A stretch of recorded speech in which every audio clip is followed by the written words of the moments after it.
Hello everyone, this is Dheeraj Suri and I welcome you all in Dheeraj Suri classes.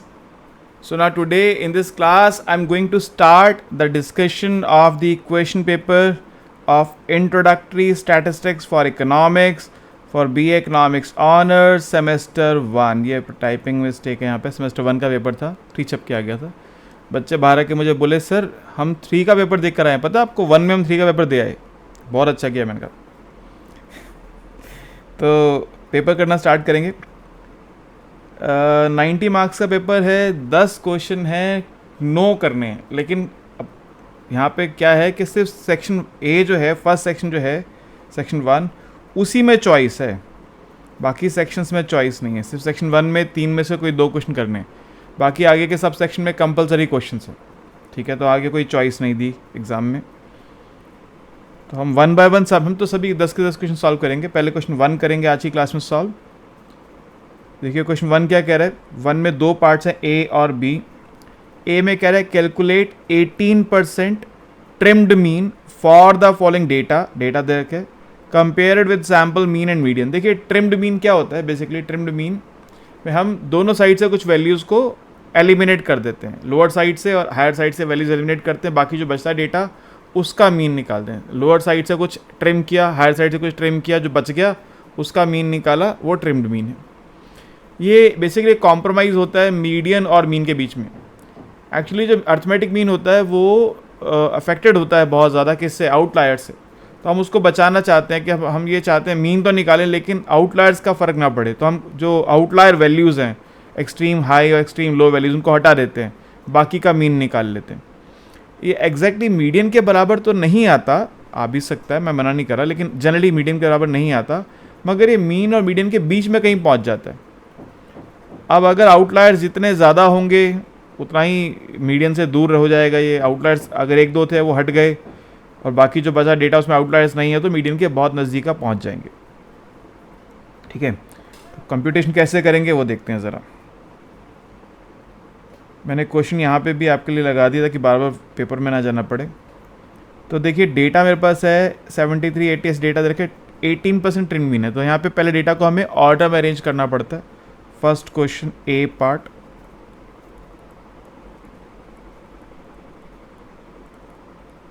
Arranging the data in ascending order. Lower से higher, पहले छोटी value फिर बड़ी value ऐसे लिखेंगे हम लोग.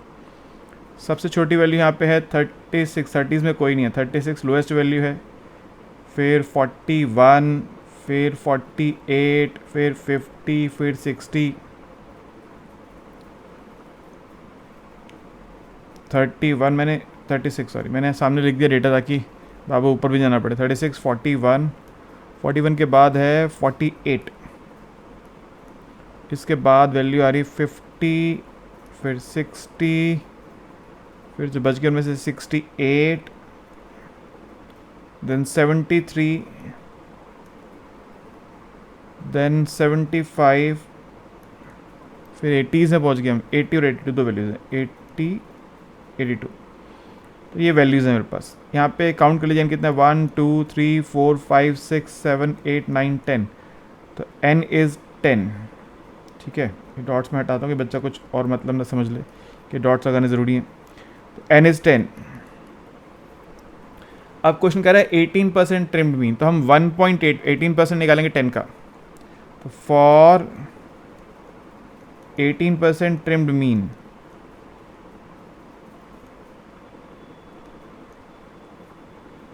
One 18% of 10 is 1.8. अब कुछ बच्चे क्या करते हैं या कुछ टीचर्स भी क्या कराते हैं, वो कहते हैं 1.8 को राउंड ऑफ कर लो.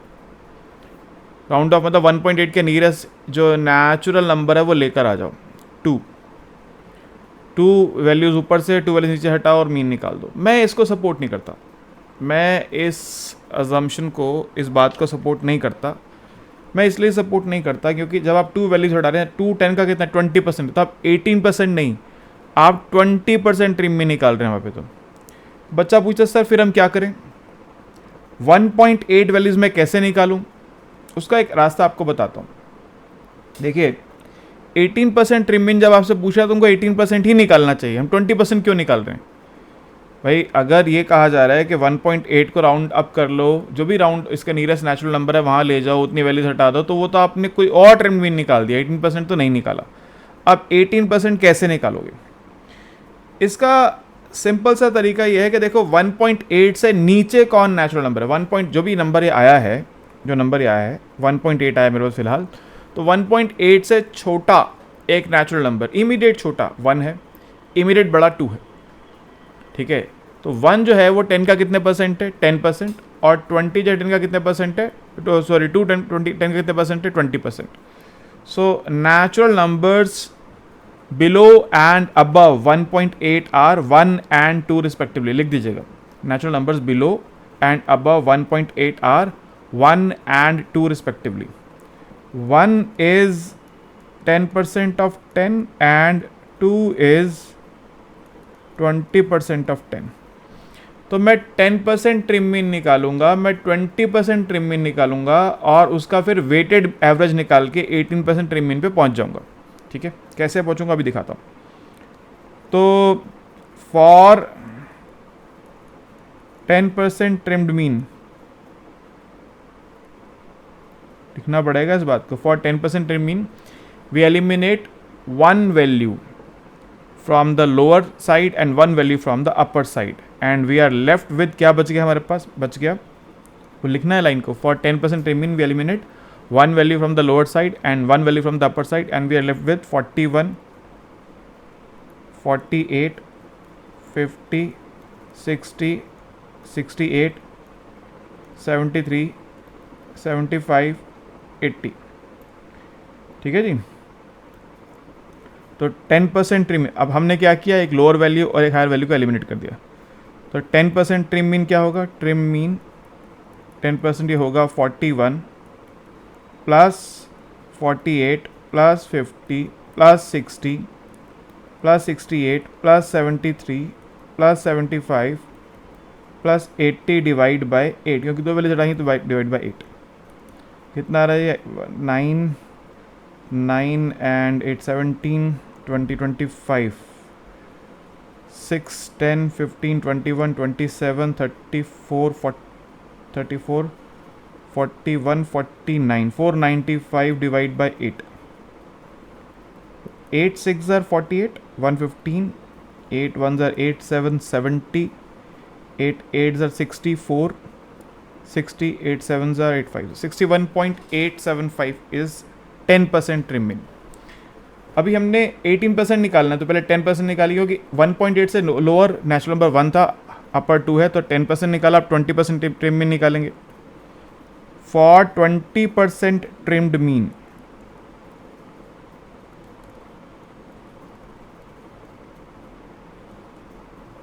we eliminate 2 values from the lower side of the data and 2 values from the upper side data, ये लिखना है आपको। we eliminate 2 values from lower side, 2 values from upper side।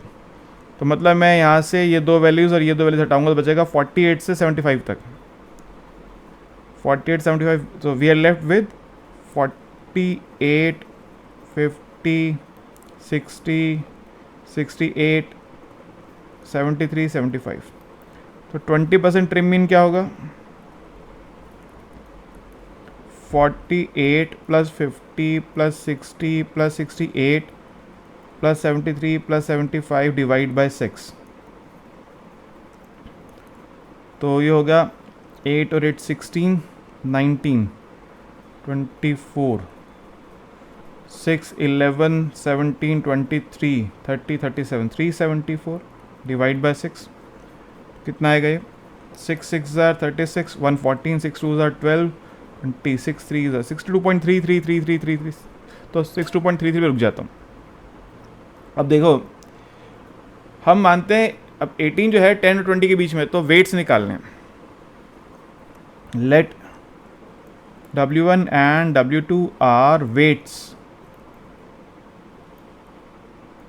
for 10% and 20% trim means such that 18% is weighted mean of 10% and 20% trim mean। तो 18% क्या होगा, 10% into W1 plus 20% into W2 divide by W1 plus W2।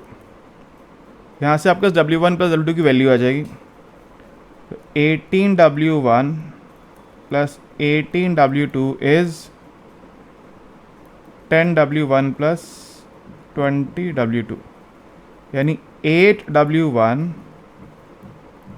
is equal to 2W2, और I can say that W2 is 4W1। अब जो weights होते हैं ना, क्योंकि इनका सम क्या होना चाहिए, 1 होना चाहिए। अगर हम 20% 80% की बात करें तो सम क्या आएगा, 1 आएगा इनका हमेशा।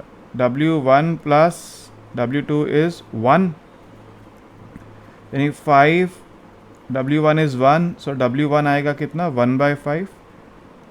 W2 हो गया क्या, 4/5, क्योंकि 4 टाइम्स है तो 4/5। अब 18% ट्रिम मीन क्या होगा, वो होगा W1 into 10% trim mean plus W2 into 20% trim mean divide by W1 plus W2। Simple सा बात है, हमने निकाल दिया वेटेड मीन, वेटेड एवरेज निकाल दिया 10% 20% का। वेट्स हम फाइंड कर चुके हैं। 1/5 इंटू 10% ट्रिम मीन कितना आया था, वो आया था आपके पास 61.875, 61.875 प्लस 4/5 टाइम्स 62.33। अब यहाँ सर मुझे भी कैलकुलेटर यूज़ करना ही पड़ेगा। 61.85 plus 4 into 62.33, 4 into 62.33, it is 249.32। नीचे जो था वो सम 1 है, W1 प्लस W2 1/5 प्लस 4/5 1 है, इसलिए मैंने लिखा नहीं उसको। तो 249.32 प्लस 61.85, इट इज़ 311.17।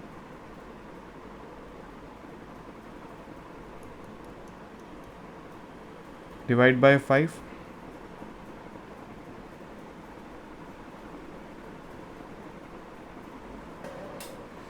हम्म 61.85 था, 875 था, 875। ओहो, मुझे लगा कि वहाँ 3 डिजिट थे, कुछ मिस्टेक तो नहीं हो रही। 875 है, तो this is 61.875 plus 249.32 divide by 5, 62 point, ये आपका सम आ रहा 311.195, सो 62.239। This is 18% trim mean. जो बच्चे, जिन बच्चों ने 20% ट्रिम मीन निकाला, जिनको सिखाया गया आप राउंड अप कर लीजिए, राउंड डाउन, जो नियरेस्ट नेचुरल नंबर वहाँ ले जाके निकाल लीजिए, उन 20% निकाला तो उनका आंसर आया होगा 62.33, हमारा 62.239। ठीक है, अब कहीं से बहुत नज़दीक है, देखिए नज़दीक तो है, मगर जो प्रोसेस है वो हमें कंप्लीट करना ही इंपॉर्टेंट है, ये बात समझेगा। दूसरी बात एक और बता देता हूँ, मैंने यहाँ पर जब 20% ट्रिम मीन निकाला है तो मैंने 62.33 लिया है। कुछ बच्चे यहीं रुक जाएंगे, 374/6 करेंगे, और इसको यूज़ करके जब आंसर निकालेंगे आप, इसकी जगह यहाँ पर अगर 374/6 यूज़ करके आंसर निकालेंगे तो आपका आंसर थोड़ा सा फ़र्क आ सकता है, क्योंकि मैंने वो राउंड ऑफ किया, आपने नहीं किया, थोड़ा डिफरेंस हो सकता है उस बात का। ठीक है, तो ये फर्स्ट पार्ट हो गया क्या, 18% ट्रिम मीन। इसने मीडियन मॉड भी बोला था। अब मीडियन क्या होता है, पहले मीन बात करते हैं। मीन क्या होता है, summation xi by n। Summation xi मतलब इन सबका सम करना पड़ेगा। वैल्यूज़ क्या है, ये सब वैल्यूज़ हैं भाई। मैंने इनका सम तो निकाला था, 495 तो निकाला ही था, इसमें ऐड कर लेता हूँ 36 प्लस 82। वहाँ लिखना पड़ेगा मुझे, वैसे लिखना पड़ेगा 36 प्लस 41 प्लस अप टू, मैं वहीं से लिख लेता हूँ, प्लस 80 प्लस 82 डिवाइड बाई 10। तो 495 में मुझे ऐड करना है 36 और 82 जो मैंने एलिमिनेट किया था। अब ये तो आपको पता है कि आप कैसे ऐड कर रहे हैं, एग्जामिनर को तो पता चलेगा आपने पूरा डेटा ऐड किया है। आपके पास 495 ऑलरेडी था, इसमें ऐड कर देंगे हम 36, ऐड कर देंगे हम 82, तो आएगा 613। ठीक है, तो 495 plus 36,613 divide by 10, so this is 61.3. Okay, clear है बात? तो ये है 495 प्लस 36 प्लस 82. ठीक है. अब मीडियन क्या होता है? एन यहाँ पे है 10, एन इज 10. तो मीडियन होता है, अगर इवन नंबर होता है तो n by 2th plus n by 2 plus 1 by 2, n by 2th plus n by 2 plus 1th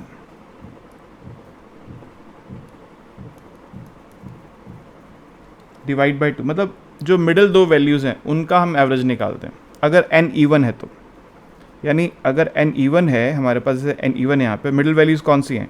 1 2 3 4 5, एक ये मिडिल वैल्यू है. 1 2 3 4 5, एक ये मिडिल वैल्यू है. तो ये दो मिडिल वैल्यूज़ हैं, इनका एवरेज करना पड़ता है. और अगर n ऑड है तो एक ही मिडिल वैल्यू आती है, उसी को हम निकाल लेते हैं. तो व्हेन n इज़ इवन तो मीडियन क्या होगा? मीडियन होगा आपके पास यहाँ पर क्या, फिफ्थ वैल्यू 10 बाई 2 फिफ्थ है, plus six value by 2. Fifth value है हमारे पास कितनी आ रही थी? फिफ्थ आ रही थी हमारे पास, कहाँ गया, 60, और 6 है 68. 60 प्लस 68 बाई 2. तो आप देखिए यहाँ पे मीन है 61.3, ये मीडियन का सिंपल है. मीडियन है 64 और 10% ट्रिम मीन आया था मेरे पास कितना, 62.239. तो जो मैंने आपको स्टार्टिंग में बताया था कि 10% trim mean basically, 18% trim mean है. ट्रिम मीन बेसिकली क्या, तो कॉम्प्रोमाइज़ होता है. It is a compromise between mean and median. तो ये मीन से बड़ा है मगर मीडियन से छोटा है, क्योंकि बीच में ले जाता है. तो अब इसके बाद हम लोग, ये हो गया फर्स्ट पार्ट. इसके बाद हम लोग करते हैं कौन सा, सेकंड पार्ट जो था क्वेश्चन का, बी पार्ट, उसको पढ़ना स्टार्ट करते हैं. तो पढ़ते हैं जी, क्या कह रहा है क्वेश्चन कह रहा है, identification of a spam message involves creating a list of words more likely to appear in spam than in normal messages. Okay, the list is called spam list. Suppose that your database of 5000 messages contains 1700 that are spam. Among the spam messages, 1343 contain words from the spam list. Of the 3300 normal messages, only 297 contain words from spam list. Obtain the probability that a message is spam given that the message contains words from spam list. जब ये question बच्चे पढ़ते हैं तो कई बार puzzle हो जाते हैं, क्या है ये, इतना अजीब सी लैंग्वेज लिखी है, क्या लिखा हुआ है सब ये. देखो क्वेश्चन को एक एक लाइन पढ़ के समझना है, फिर बात समझ में आ जाएगी. हम क्या करना चाहते हैं, आइडेंटिफाई करना चाहते हैं स्पैम मैसेजेस को एक स्पैम लिस्ट बनाने के साथ. इस लिस्ट को बोलते हैं स्पैम लिस्ट. यहाँ पे स्पैम मैसेजेस हैं, जैसे आते रहते हैं ना, क्रेडिट कार्ड ले लो, इंश्योरेंस ले लो, ये वो स्पैम मैसेजेस बहुत सारे आते हैं. अब आपके पास 5000 मैसेजेस का डेटाबेस है फॉर एग्जांपल, उसमें से 1700 मैसेज जो हैं वो स्पैम है, यानी बाकी 3300 स्पैम नहीं है. ठीक है, तो आपने मार्क कर दिया 1700 मैसेजेस स्पैम है और बाकी 3300 मैसेज जो है वो स्पैम नहीं है. Spam and not spam mark कर दिया आपने. अमंग द स्पैम मैसेज, यानी 1700 जो स्पैम मार्क किया आपने, इनमें से 1343 में वो वर्ड्स हैं जो स्पैम लिस्ट में आपने लिखे हुए हैं. इन 1700 मैसेजेस में से 1343 मैसेजेस ऐसे हैं जिनमें स्पैम लिस्ट के वर्ड्स हैं, बाकी में नहीं है. और जो नॉर्मल आपने मैसेज मार्क किए, नॉन स्पैम मार्क किए 3300, उनमें भी कुछ ऐसे मैसेजेस हैं जिनमें 297 ऐसे मैसेज जिनमें स्पैम लिस्ट के वर्ड्स हैं. कई बार नॉर्मल मैसेज में भी स्पैम वर्ड्स आ जाते हैं. ठीक है, आपको करना क्या, obtain the probability that A message is spam. ये पता लगाना है कि मैसेज स्पैम है given that it contains a word from spam list. तो ये कंडीशनल प्रोबेबिलिटी नजर आ रही है. थोड़ा और डीपर सोचता हूँ समझ में आता है मेरे को क्या, कि यहाँ पर दो सिचुएशंस हैं, या तो मैसेज स्पैम है या मैसेज स्पैम नहीं है. और ये दोनों इवेंट्स कैसी हैं, ये है एक्सक्लूसिव एंड एग्जॉस्टिव. तीसरा कोई केस तो है नहीं हमारे पास, यहाँ पे दो ही बातें हैं, either the message is spam और the message is not spam. Third कोई केस नहीं है. इनमें कुछ भी कॉमन नहीं है. ऐसा नहीं हो सकता मैसेज स्पैम भी हो नॉन स्पैम भी हो, कुछ कॉमन इवेंट नहीं है इनके अंदर. तो ये जो स्पैम एंड नॉन स्पैम है, they are mutually exclusive and exhaustive events. Exclusive इसलिए कुछ कॉमन नहीं है, एग्जॉस्टिव इसलिए इनके अलावा कुछ बचता नहीं, क्योंकि देखो 1700 प्लस 3300 मिलकर 5000 हो जाता है, इनके अलावा कुछ और बचा नहीं हमारे पास, ठीक है। अब इनमें इन दोनों में एक बात कॉमन है क्या, कि इनमें कुछ वर्ड स्पैम लिस्ट से हैं।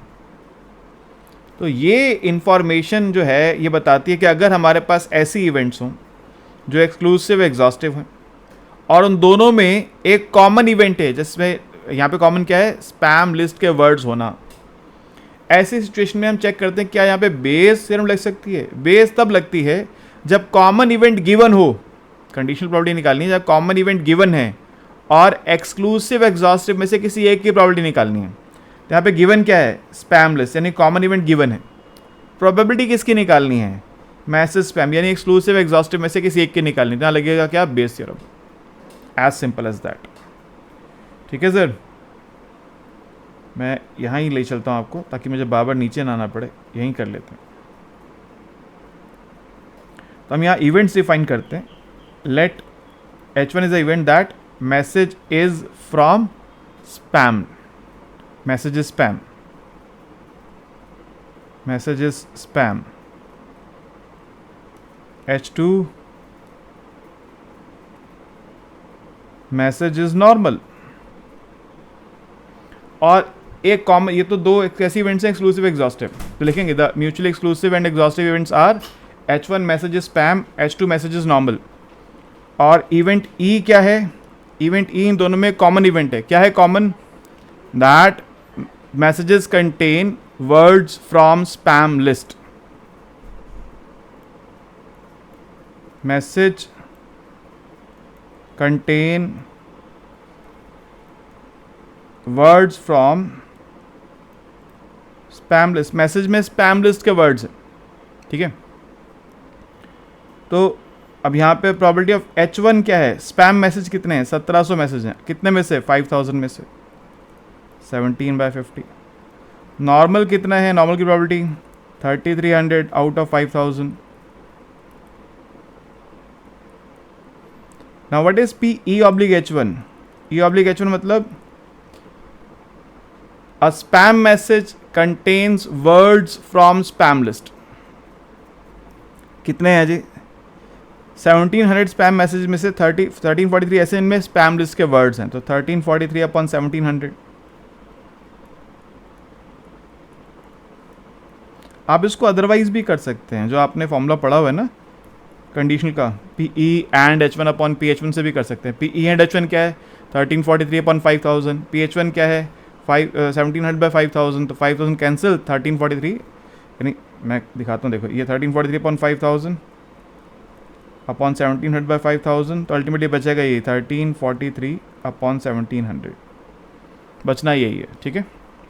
ऐसे ही PE एंड H2, यानी a normal message contains words from spam list, इसमें भी थे कुछ 297, तो 297 डिवाइड बाय 3300। आप इसको भी वैसे कर सकते हैं, 297/5000 अपॉन 3300/5000। ये हम कर क्या रहे हैं, देखो जैसे आप निकालते हैं ना PE/H1 क्या होता है, है PE and H1 upon PH1, ये फॉर्मूला पढ़ा आपने कंडीशन का। PE एंड H1 मतलब जो स्पैम भी है और उसमें स्पैम लिस्ट के वर्ड्स भी हैं, ऐसे 1343 टोटल कितने में से, 5000 में से, और PH1 तो आप निकाल चुके हैं 1700/5000।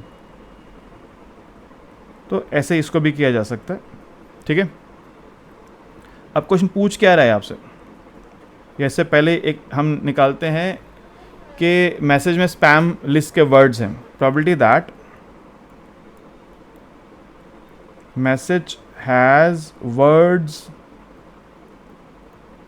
फ्रॉम स्पैम लिस्ट,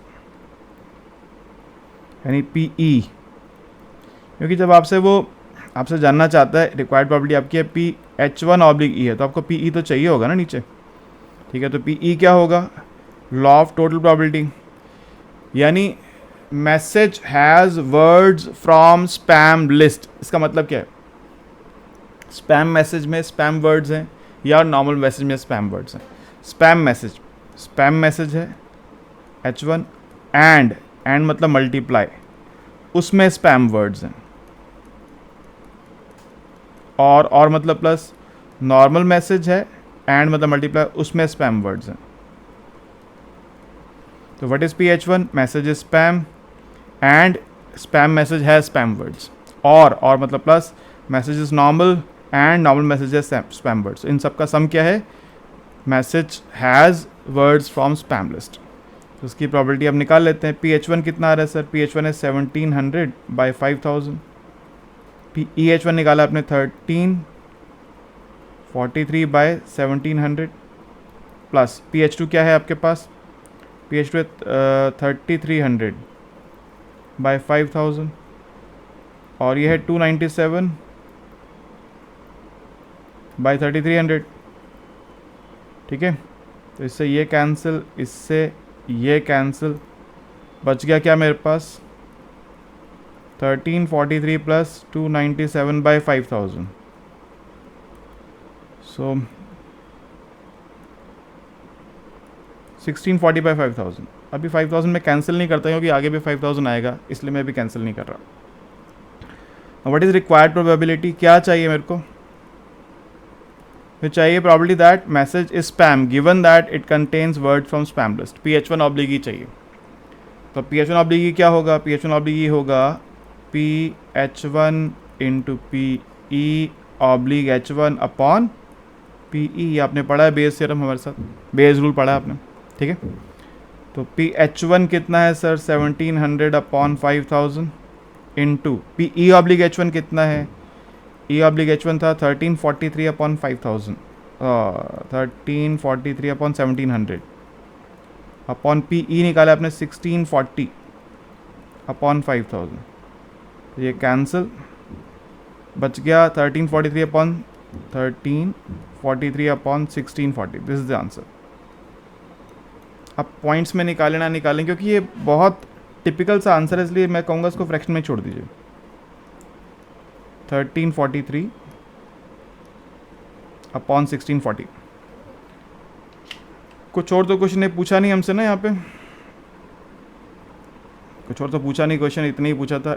आइडेंटिफिकेशन करना है आपको। Obtain the probability that A message is spam. तो PH1 पूछा था given that message is from spam list, ठीक है। तो जो हमसे पूछा हमने निकाल दिया। देखिए आइडेंटिफिकेशन इम्पॉर्टेंट है। अब मैं ये तो नहीं कहूँगा कि एक क्वेश्चन करने से आपको आइडेंटिफिकेशन हो जाएगी कि बेस थ्योरम का क्वेश्चन है ये। हमने बेस थ्योरम के ऊपर मेरे ख्याल से मोर देन 50 क्वेश्चंस लेक्चर्स में डिस्कस किए हुए हैं, मोर देन 50 से ज़्यादा।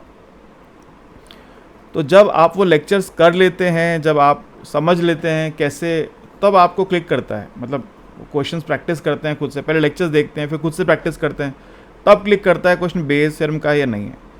बेस थ्योरम का क्वेश्चन होता बहुत आसान है, लेकिन अक्सर बच्चे शिकायत बहुत करते हैं बेस थ्योरम को लेकर, सर मुश्किल लग रहा है।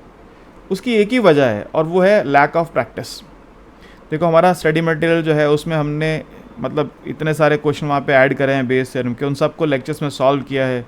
वो प्रैक्टिस आपको करना होगा।